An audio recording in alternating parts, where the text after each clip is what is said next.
Former FBI Special Agent and Navy SEAL Jonathan Gilliam. Jonathan, we've been waiting on this expected Rafah offensive for months now, based upon all the reporting, based upon just logic, trying to move individuals to a humanitarian zone.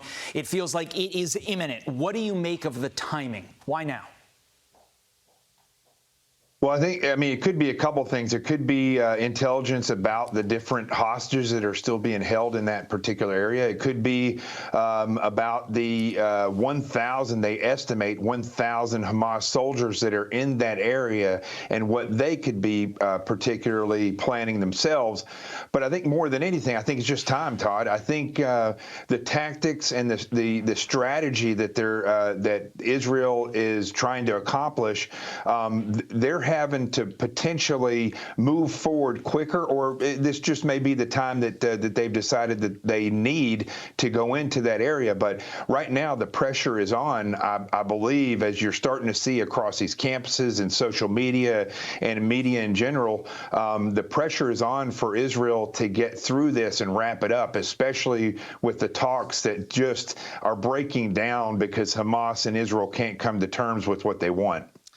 Do you read anything into this with regard to the fate of the hostages?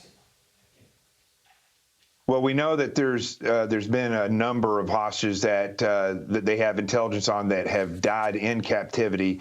Not sure if they were killed or if they just died from exposure and just being neglected or from their injuries. But a number of them have died. We've hit it's an incredibly long time since October 7th when they were taken.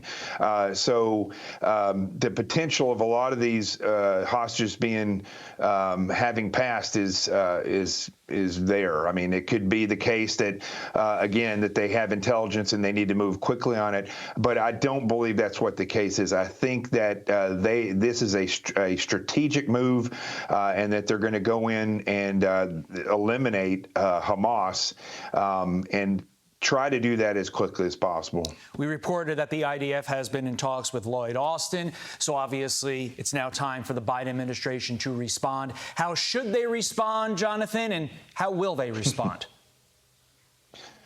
You know, I think they should be giving Israel the support they need to get these things done quickly. Everybody forgets because they're so involved in the politics of this, including the Biden administration. They forget that Israel was attacked on the 7th and that they've been attacked over and over again over years and years, and now it's come down to this. And while the Biden administration may have their politics, they should realize that the quicker that Israel goes in and eliminates Hamas and the stronghold that Hamas has in these neighborhoods where these people live, which Hamas uses to their advantage, the faster that Israel can evacuate these people, go in and take out these Hamas fighters, the faster this entire situation can be resolved, because then the bargaining power that Hamas has over them, besides the fact that they have hostages, will also be resolved.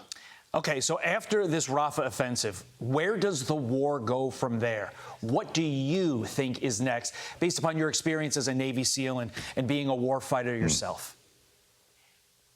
Well, it's difficult in that environment because you have to realize that Hamas and Hezbollah have almost a limitless amount of supplies coming from Iran. As long as Iran can get the supplies and get the funding to Hamas, then they will continue their offenses and their ability to wage war. I think, and I would expect that Israel has looked at how to stop that. Once they get enough of the Hamas soldiers eliminated, once they destroy Hamas's ability to move through these tunnels and do overt and covert actions, the next step would be in stopping the movement of supplies and funding and personnel that Iran sponsors and backs into start this entire system of warfare within these communities again. I think that's going to be very vital past the ground offensive, is that if they can stop the individual or Hamas from replenishing their people and the equipment, that's going to be vital to the next part of this conflict. I mean, we are all watching any moment now for this offensive to begin. Jonathan Gilliam, we appreciate your time kicking us off here on a Monday morning as we await this, what is going to be the next stage in this war. Jonathan, thank you. I'm Steve Doocy. I'm Brian Kilmeade. And I'm Ainsley Earhart. And click here to subscribe to the Fox News YouTube page to catch our hottest interviews and most compelling analysis.